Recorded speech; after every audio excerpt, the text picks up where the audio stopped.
business down economy that we're all facing right now. I know it's really difficult for business owners and digital marketers to feel like you can make some progress. So I'll share some tips with you today about how to do that. So a little bit about me. I am the founder and managing director of Flair Interactive. I'm a writer and editor, and I've published more than 500 articles and thousands of blog posts and more digital content than I can count. I've been published in the Chicago Tribune, Trib Local, Patch, Business.com, eHow, Office.com, and numerous other websites and publications. I started Flair back in 1995 when I was employed full-time at a couple of web agencies here in downtown Chicago, and transitioned to Flair full-time in 2002. And at that point, the business grew really steadily up to about 1.2 million in the first 18 months. I hold multiple certifications in various digital marketing topics, as you can see here. And as I said, my agency is here in the Chicago area. We are a certified HubSpot partner agency, digital marketer certified partner, and a certified Google partner. And we help our clients with various digital marketing tasks. We're a full service digital marketing agency specializing in inbound. And what that means is that we help our customers get clients to come, and customers and prospects to come to them, instead of, kind of making our customers go out and do it kind of the old way. So I'll talk a little bit more about that today. And we have a few other sessions by Flair folks coming up later in the day and in one of the bonus sessions. So we'll talk more about that then as well. You can see here we're proficient in a number of different technologies. And as you can also see here, we've got quite a large client roster, former clients, current clients, and we've worked with some real big companies, but we've also worked with a lot of small to mid-sized businesses. So I'm going to provide some tips today for, kind of multiple types of businesses, multiple sizes of businesses, multiple verticals and things like that. So wherever you fall in that landscape, you should walk away with some good practical tips here. And I want to talk a little bit about why we're doing this summit. So a few months ago, we decided that we wanted to help some of our clients who were struggling. We were hearing from some of our clients that they were getting their marketing budget slashed. Their customers virtually disappeared overnight. And, everyone was still kind of shell-shocked about, really how to respond to COVID and what to do about this. And we started writing some blog posts called Surviving COVID-19, just geared towards business owners and digital marketers. And it actually was so popular that we decided to turn it into a summit and bring in some outside speakers who could also share their expertise. So for those of you who've been in business for a long time or who've been in marketing for a long time, you know that, many times a lot of folks think that, companies can, and products and services can, kind of see success overnight, and that it's a, kind of an uphill battle, but a pretty straight line. And, oftentimes it looks like those things happen very quickly overnight, when in fact, behind the scenes, whether you're a business owner or a digital marketer, that it's very rarely a straight line like that. It's often, kind of ups and downs, kind of reversing course, pivoting, changing direction, and, lots and lots of challenges and pain points that, people on the outside can't really necessarily see. So you might hear about someone who's had a really successful business or a really successful marketing campaign, and you might not kind of be privy to what it took to get there, and kind of the challenges that they faced. So for me, one of my primary drivers for wanting to succeed in my business and in life is my family. So as you can see here, I am a mom of 2 teens, and I've been married for 20 years this year. This is in one of our happy places. This is in Minnesota, where my husband and I have both been going since we were about 5 years old. And thankfully, both of our kids love it up there too. So this is my, kind of what gets me up in the morning and what keeps me going on those, some of those harder days, especially for you business owners out there. Some of those days where you're thinking, why am I doing this? This is too hard. I'm not cut out for this. Everyone else can do this so easily, and it's really difficult for me. I want to make sure that you all realize that that's that's really the case for all of us, business owners, entrepreneurs, digital marketers, especially when you're faced with, very high demands in terms of getting results, but very few resources. You might not have, necessarily a big team, or you might have your team, your team size might have maybe shrank a little bit recently. You might not have the budget that you want to have. And, being in business for 20 years, I've faced all of those things. My business has lasted through 9/11. My business lasted through the recession in 2008, 2009. Um, it's lasted through some, personal struggles that all of us face here and then. And I just want to make sure that you realize that these things will happen. They're going to happen.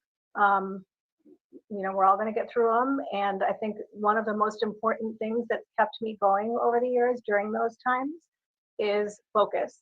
And what I want to do today is kind of cut through some of the, kind of the drama, the things you're hearing on the news, the things that you're being told by other people, and really just give you some practical tips and advice on specifically ways that you can get through this, whatever the case may be in your situation right now.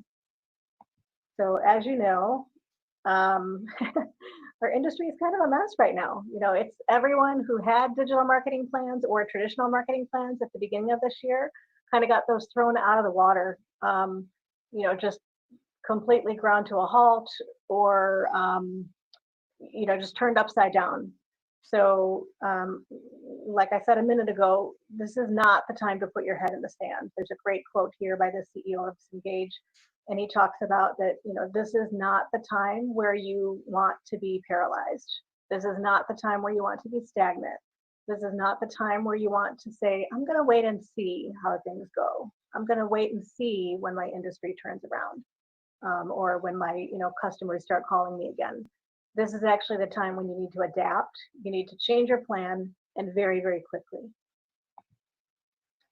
So as far as that goes, there's a few different categories that most companies fall into when facing COVID. And, this is not just true for marketing, but this is also true for just business in general right now. The first category is folks who are in survival mode.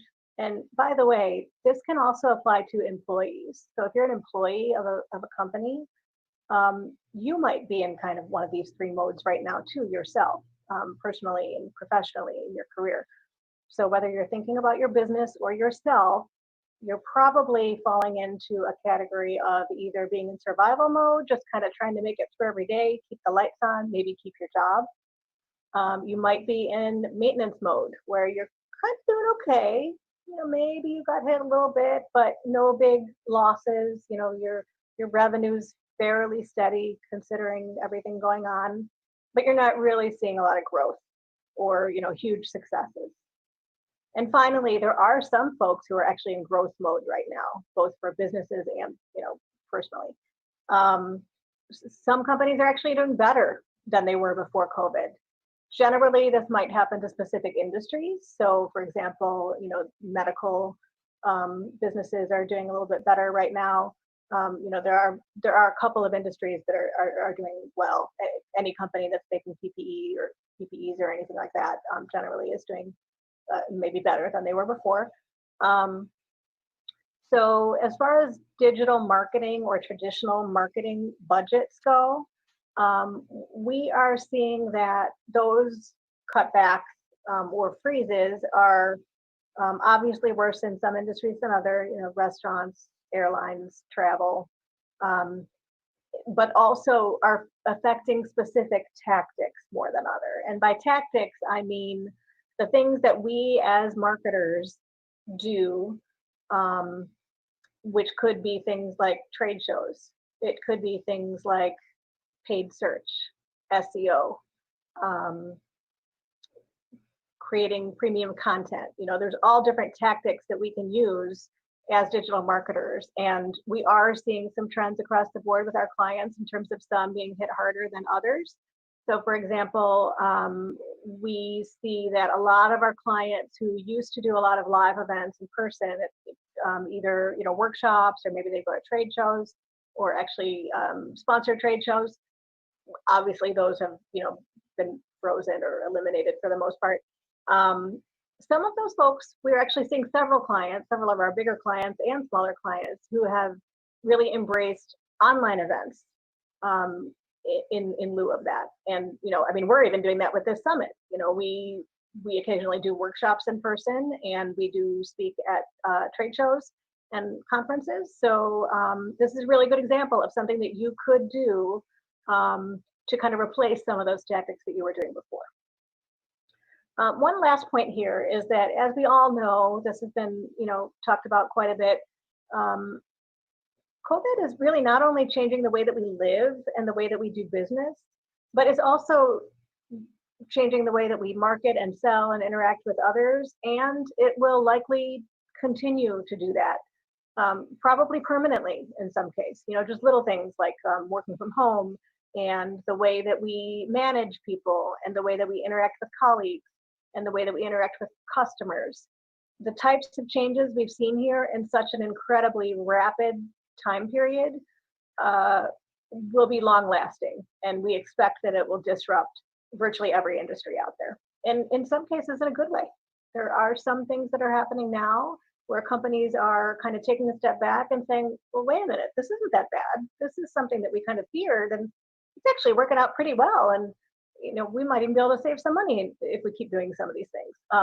On that note, stay tuned for Jody Thompson's session later today about changing company culture. And it's specifically about that. If you're maybe the president of a company, you are, kind of trying to strategically plan out, how do we re-immerse our employees back into a traditional workforce? And, especially when we don't even know when that will be. So listen into her session about that. She's got some really good tips on that. Tim Podorf also will be talking about working from home and how to do that safely. He's an expert in safety and ergonomics. So he'll be talking about some things that some of us have never really had to think about before. I do work from home fairly often. I am actually at home right now with a green screen behind me and a picture of our office in back of me. But I kind of split my time between the office and home normally. But, working from home brings some new challenges to all of us. Just things like, my back is hurting so much. Why is my neck hurting?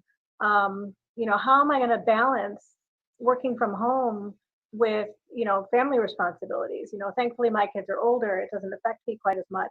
But I know lots of folks who have young kids, little kids at home who are still trying to work a full-time job. So Tim will be talking about some of those topics. One thing I want you all to remember when you're thinking about your strategy, the most important thing that you can keep in mind, if there's one thing you take away from this summit today, it is do not stop. That is the absolute worst thing that you can do for for any kind of marketing right now. Don't stop marketing, don't stop selling, don't stop planning for growth, because, as you can see on the slide here, you might stop, but your competitors will not. So we see time and time again that the companies that are agile, that are flexible, that pivot and respond and are comfortable adapting are the ones that succeed. And I want to share a story. I don't know if you've ever heard about this, but there's a story about a guy, an older guy, who sells hot dogs on the side of the road. Can't see very well, so he doesn't really watch TV or read the newspaper. He can't hear very well, so he doesn't really listen to the radio. And he goes out every day, holds a sign at the edge of the road, trying to sell his hot dogs. Business is fantastic. He goes out and gets a new oven. He goes out and gets a new cart. He goes out and invests in some new signs, and he keeps, hitting the pavement and doing that every day. His son comes home from college. He's got an MBA, and he says, "Dad, what are you doing? I don't think you should be wasting so much time and energy going out doing this every day. Didn't you hear there's a recession? I think you need to kind of, cut back a little bit, save some money." And his dad says, "Oh, okay. Well, my son's really smart. He went to college. I didn't even go to college, so he must know what he's talking about." So the next morning he wakes up a little bit later. He doesn't go out by the street and hold up his sign anymore. He just thinks, well, things are hard for everyone right now, so I think I better kind of, wait and see what'll happen. And he comes home from work that night and tells his son, You were right. There were no customers today. I think I better, maybe stop and maybe rethink my business because it sounds like we're in a pretty big depression right now, and I don't know if it's going to come back. Now, nothing changed in that day as far as his external environment. The same amount of people drove by or walked by. The same amount of opportunities presented themselves to him, but look at the way he handled it. The things he was doing before that weren't that difficult, weren't that expensive, but were very effective. And he stopped doing those things, and lo and behold, his business started to suffer. So be careful that you don't fall into that trap. Now, by all means, I'm not saying that if your revenue has really decreased or you're really, you don't have as many resources as you had before. I'm not implying that you should be doing the same exact things that you've always done, but that's what we'll talk about today. We can talk about some ways you can pivot, and some of the other speakers will also be doing the same. So I want to ask you a really important question. Who are you listening to right now? Are you listening to the news, maybe some family members, industry analysts who are projecting what will happen in your industry, maybe your own gut? How about the most important thing, your customers? During this last 2 or 3 months, how many of you have reached out to your customers, not to sell them something, but to ask how they're doing, to see what problems they're experiencing, to see what their pain points are, and most importantly, to ask how you can help? So I have a list of things here. In the interest of time, we're kind of trying to keep these sessions fairly short, so I'm not going to read all of these verbatim. I will share this deck afterwards, so you can kind of think through this in a little bit more detail later. But one of the most important things you want to do for successful digital marketing is identify your prospects' challenges, so that their pain points. What is keeping them up at night? What are the problems that they're experiencing? And then you want to identify the solutions that you provide that can solve those problems for them. To take it a step further, we're going to talk a little bit later today, both in this session and Joanna's session about content later. We're going to talk about how you can take that a step further and map your content, your offerings, your products to those specific pain points. And Joanna will actually even be sharing a really fabulous exercise that we use with our clients called 30 blog post ideas in 30 minutes. And generally, you can actually get that done in less than 30 minutes. Usually we can knock it out in about 15 or 20. But it's just a really interesting, fun, and easy way to kind of get your head in your customer's mindset and think about how you can help them. And it will really help you shape your strategy and your content. So again, and actually Alan Langer will also be reiterating this in his next session about sales, but look at this key point at the bottom here. If you are not listening and helping, you're not using modern marketing and sales techniques. And again, I'll share this deck later, so we're not going to walk through all of these here, but I've shared some ideas for how you can listen better and how you can help people more, depending upon what mode you're in. So if you're in survival mode, here are some things you can do. If you're in maintenance mode, here are some things you can do. And if you're in growth mode, here are some things that you can do. These are very specific, concrete examples of ways that you can take a step back from your hard selling and your panic and your outbound techniques and really kind of reassess, what are my customers doing? What are my prospects doing? What problems are they facing that I can help them solve? And I'll give you an example. If someone's facing a challenge or a problem, 9 times out of 10 nowadays with modern marketing, where are they going to go? They're going to go online. They're going to use a search engine. They're going to type that term or that phrase or that question into a search engine. So by thinking about it this way, you can position yourself to be in the forefront when they're looking for a specific solution. So they're not going to be looking for your product. They might not even know your company's name. So they're not going to be typing those into a search engine. They will, however, be typing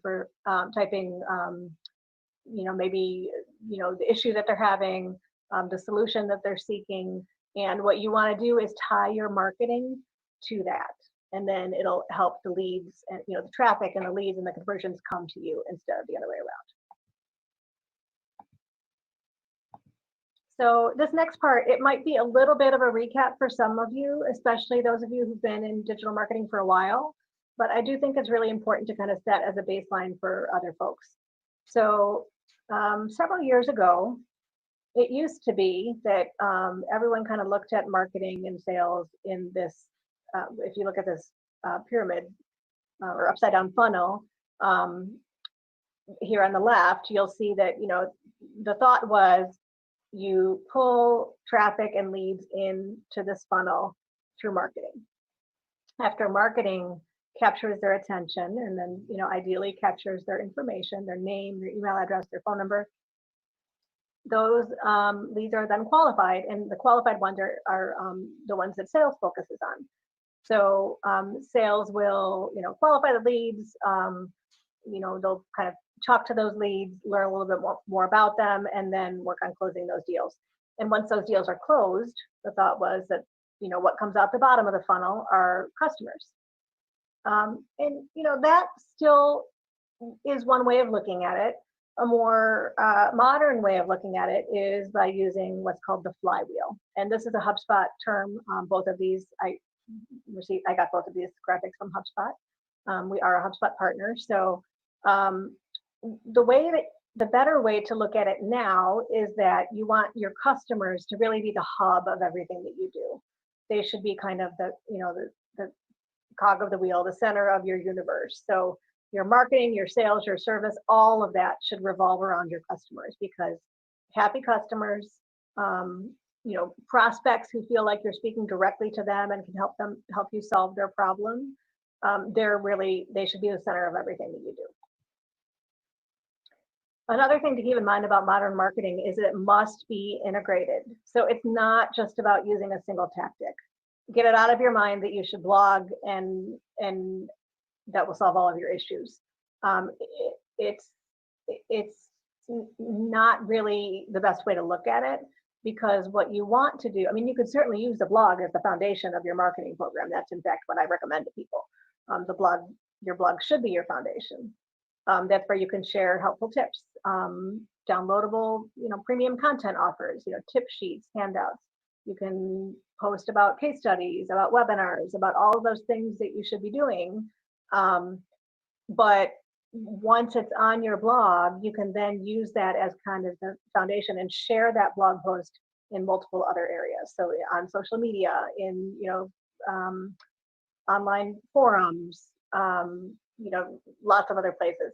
And you can see here we've got SEO, content, and social media as being sort of the three parts of modern marketing that should be integrated. They should really all work together. You need to have a cohesive plan, kind of a strategic plan and a tactical plan that utilizes all of these different tactics and allows them to feed off of each other. So if you do work in one of these channels, you can often repurpose that for one of the other channels. So, or even, for different content types. So for example, if you write a blog post about something, you could repurpose that into an infographic. If you have a video that you've posted in your podcast or something, then you can obviously share that in your blog and on social media and other channels. The other really important concept that you need to be aware of is that all of your marketing should be looked at in the framework of your buyer's journey. So think about the last time that you wanted to buy something. So let's just say you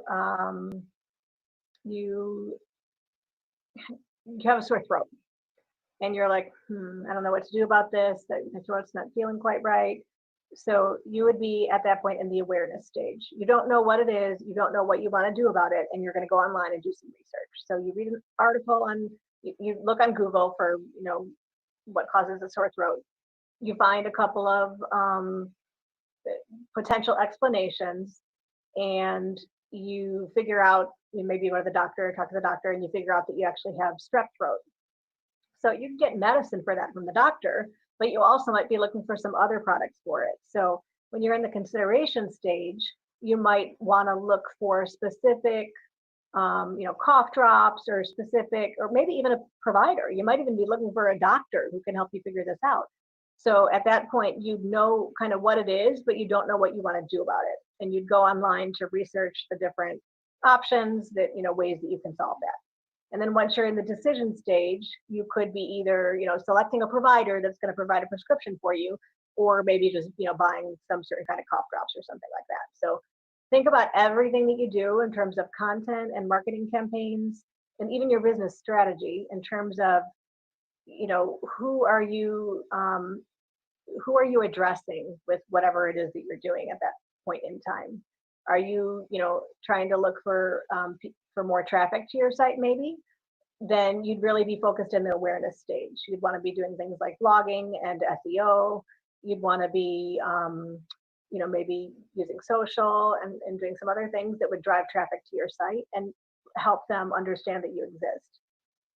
If you're doing things that are related to the consideration stage, what you really want to do at that point is take that cold traffic, people that didn't know who you were, and convert them. So you want to offer things like, tip sheets, maybe downloadable content of some sort, an ebook. You could offer maybe even an event like a webinar and help them better understand how you can help them solve that problem. And then once people get to the decision stage, that would be where you could be doing something like an online quiz or calculator that would help them really figure out, what you're doing that could help them solve that problem. You also could do webinars and events at this stage, but this would really be where you're trying to help them make the decision. You're trying to prove to them that you're the best option for them. This would be a great time to do a demo or a free trial if you make something like software. And just keep this in mind, keep this general framework in mind when you're putting together your strategy. And again, I won't get into this in too much detail because we talked about most of this, but same basic thing. Here you're trying to make people aware that you exist. Here you're trying to convince them that you're the best, or kind of give them more information about who you are and what you do. And then here you're trying to convince them that you're the best option. I think it's also important to point out that when you're thinking about a strategic plan and trying to figure out, how do I get more traffic? How do I get more leads? How do I, do whatever it is that my goal is? Keep in mind that it really should be a linear process. You need to kind of understand where you're at, what you've done, what marketing assets like content you have already that you could repurpose, and what your general goals are. You then need to define your audience and understand the unique buyer's journey that they're going through as they conduct that research online that we just talked about. And then finally, you want to kind of outline a marketing engine that makes it easy for you to attract, convert, and qualify those leads and nurture those leads through all of the tactics shown here. Keep in mind, this is where most people start. Most people start thinking, oh, we need more leads. I'm going to go blog tomorrow. We need more traffic. I think we should use social media more. Maybe we should do an event next week. Back it up, go back to the beginning, spend a little bit of time up front thinking about these important foundational questions and issues, and then put together that plan. And then finally, once you have that plan in place, you can get to the point where you're doing actual, more formal marketing campaigns, even if it's just one campaign a month. This month I'm going to focus on getting more demo requests. Well, who are you going to go after? What content do you have? What have you done in the past that you maybe could repurpose? What are your strategic goals for doing that? And then, who are you going to go after? Where are they at in the journey? And then what tactics will you use to do that? So keep this in mind when you're putting together your plan. We're running out of time here, so I'm going to make the rest of this fairly quick, but you will get this deck afterwards. Keep in mind that funnels and conversion paths are a huge part of leads. So when you are trying to get more leads, meaning you want to get someone's name, email address, phone number, so that you or sales can follow up with them, most funnels or conversion paths are generally going to fall into one of these four buckets. You're either trying to generate leads, you're trying to get new customers, you're trying to promote an event, or there's sometimes other funnels. And I don't think we have time to walk through all of these here today, but I've put kind of the top 5 or 6 funnels in here. And usually it's going to consist of some web pages, some forms, maybe some thank you pages, possibly some automated email series that will go out. So I'm going to skim through these fairly quickly to get to the end of our session here. And by the way, do set up a time with me if you'd like to ever, talk through what all of these are. These are fairly, a lot of information on the screen right now, but I'll include a link in the chat where you can schedule a 15-minute call with me for free to kind of explore this a little bit, even if you just need some free advice. Okay, and then finally, for the last 5 minutes or so here, I'm going to wrap it up with some specific recommendations that I have defined for 3 types of business. And again, I won't have time to walk through this entire slide here, but generally, if you're a local business, you want to start just like any other business and create your marketing personas. Definitely try to use real data from real users. You can get that from polls, surveys, basically just asking your customers.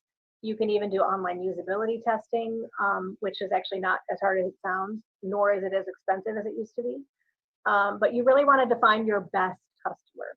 Not every customer you can serve, not the one that makes up, 30% of your business, or even maybe 80% of your business.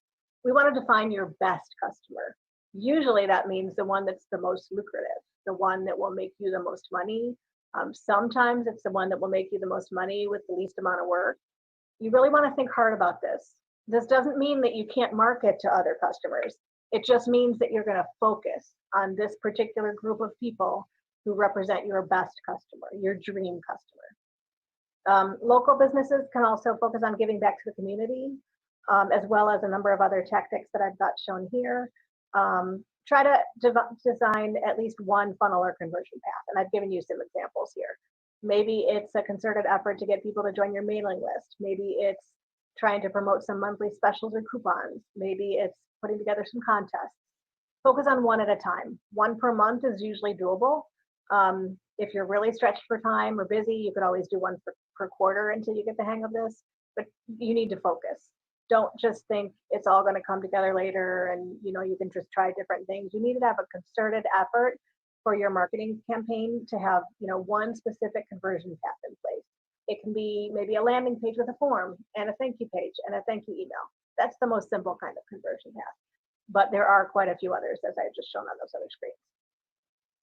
I'm not going to walk through the rest of these except to say online reviews are huge for local businesses.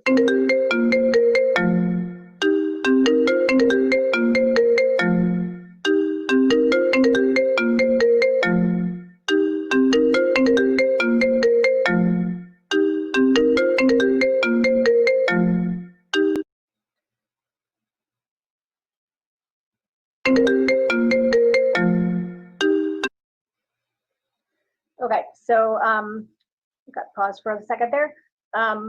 Online reviews are huge for local businesses. You want to make sure that your business has online reviews, positive reviews. If you don't have positive reviews, you want to work on getting those positive reviews as quickly as possible.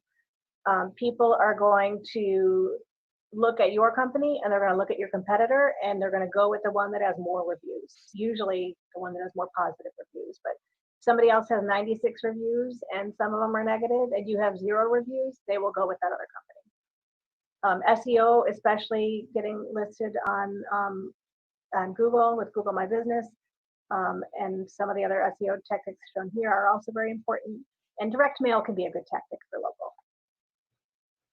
For B2B companies, some of the same things. I won't get into all of these. You obviously still want to do personas, but you should do more funnels and conversions usually for a B2B company. We usually recommend contact us and schedule a call. If you sell something like software, you could do a demo request. We have a lot of software clients. Demo requests are good for software clients. And then webinars are also a good one for B2B companies. I won't go through the rest of these, but again, focus on one marketing campaign per month. Doing more online events is also a good call for B2B companies right now, since most B2B businesses, a lot of their customers are working from home and, are more likely to attend online events now. For B2C companies, on the other hand, you do want to rely pretty heavily on blogging and social media. You also might want to look into influencer marketing, and Christina Coughlin from Get Hooked Media will be talking about that a little bit later today. Affiliate marketing can also be a good thing, and you do want to have some of those same funnels and conversion paths in place. That could be things like join your mailing list, promoting monthly specials, maybe doing some flash sales. All of these things are good for B2C, as are the other items listed here. So in terms of next steps, really it's going to depend on where you're at. If you're in survival mode, you need to take a step back, assess your current content and campaigns, what you've done in the past, what you've maybe not tried. Focus on high ROI investments. Note that I did not say stop investing. You may need to cut some things. That's just, kind of a smart thing to do during any economy, not just a down economy, but, obviously you don't want to pay for things that aren't giving you a good ROI. But at this point in time, you may still want to invest in some high return tactics. So look carefully at which ones are giving you that return. You also want to optimize your current conversion paths or funnels. Blog at least 1 or 2 times a week, more if you have time. Usually if you do more than 3 times a week, you're going to get better results. 1 or 2 is really just kind of getting your feet wet. So I highly encourage you to do more than that. Focus on action, and then focus on traffic and lead gen. If you are in maintenance mode, it's all about pivoting and adjusting. Optimize your funnels. Try more new things, especially online events. Experiment, and most importantly, analyze. So when you're experimenting, when you're trying all these new things, when you're pivoting, it's very important to keep your eyes on metrics. So how much did that new campaign move the needle?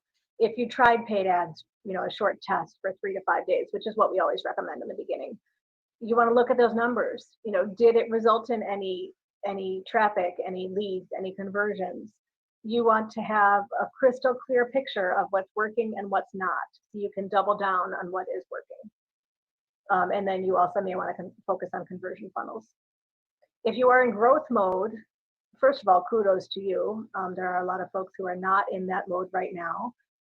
Hopefully everyone on this call can get there more quickly if you just kind of keep in mind the things that we're talking about today. If you're in growth mode, you may want to think about spending a lot more money because nobody else is. Your competitors may not be in growth mode right now. You could do things like adding large scale events, maybe a summit, maybe even a 3-day summit. But you also might want to think about doing more paid ads. And Nikki Coleman from Jumpfly will be on the summit later on today talking about paid ads. You also might want to try some new tactics, joint partnerships, and trying out automation, because sales and marketing automation is a huge, right now. It doesn't necessarily require a lot of effort, but it can pay big dividends. So I encourage anybody to try automation. It is a little bit more, I don't want to say it's an advanced technique because it's pretty easy to do, but if you don't have some of the foundational stuff in place yet that we talked about for the other 2 groups, you might not be ready for automation yet. But we can certainly help you with that if you don't want to do it yourselves. And that would be for any of these groups. Also in growth mode, you want to blog 5 or more times a week. And conversely, keep in mind, you don't have to be locked into these things I'm recommending. I will not be opposed at all if someone in survival mode wants to blog 5 or more times a week. If you have time to do that, by all means do it, and you will make faster progress. The reason I didn't put that there is because oftentimes folks in survival mode have bigger issues. It's not just that they're not working hard enough. It's not that they're not blogging hard enough. It's not that they're not, doing enough things. It's that they sometimes need to take a step back and look at your business as a whole and fix some other major flaws and issues. And then those things will run more smoothly. So by all means, if you have resources enough to blog 5 times a week, do it in any of these 3 groups. If you have resources to try some of the things that I'm mentioning for the growth group, by all means do it. But if you're in survival mode, that probably means your business may have been on shaky ground to begin with before all of this happened. So, that's why we're kind of laying it out this way. And again, feel free to schedule a 15-minute call with me anytime, free of charge. I won't be selling you anything. I won't be trying to push our services on you.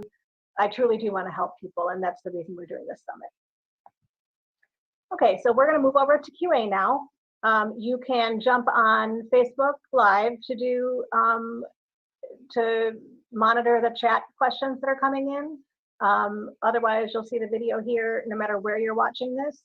But looking forward to hearing your questions. Thanks.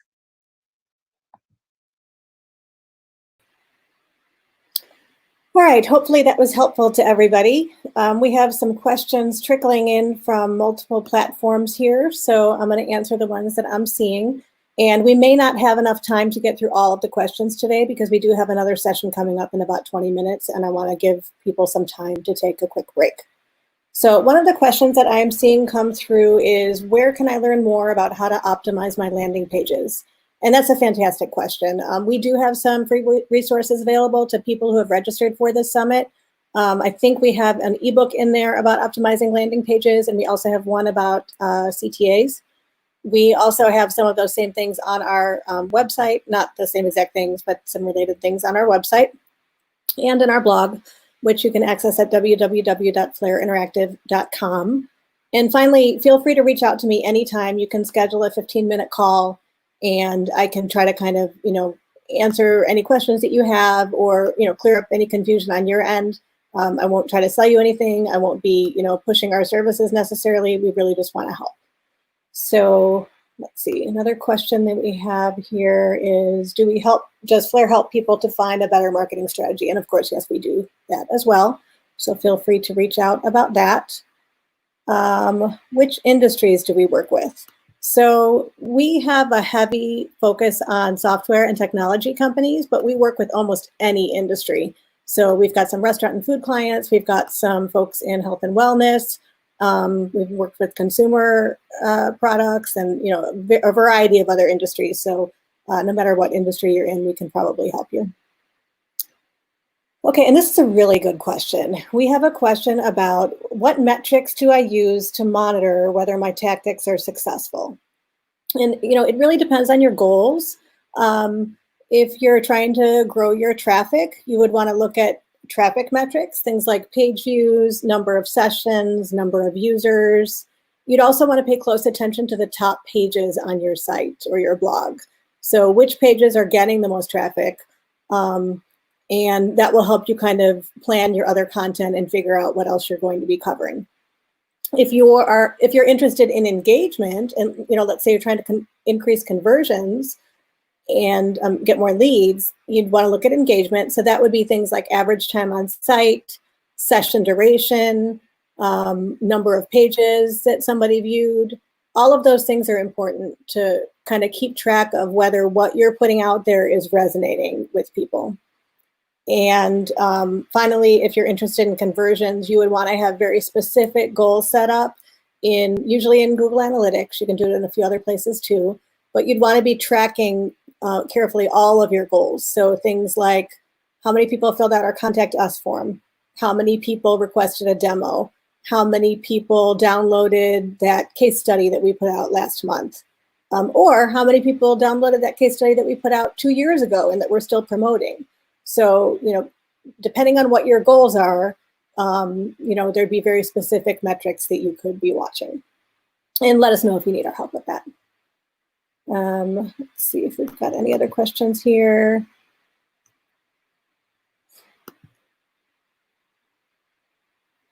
That's all I'm seeing so far. So hopefully this was helpful to you. We will share this deck with the registered attendees, and feel free to reach out to me to set up a quick call if you'd like to talk in more detail. We are going to give everyone a short break now before we move on to our next session. And you can access that either on our social pages or in the summit itself. Thanks.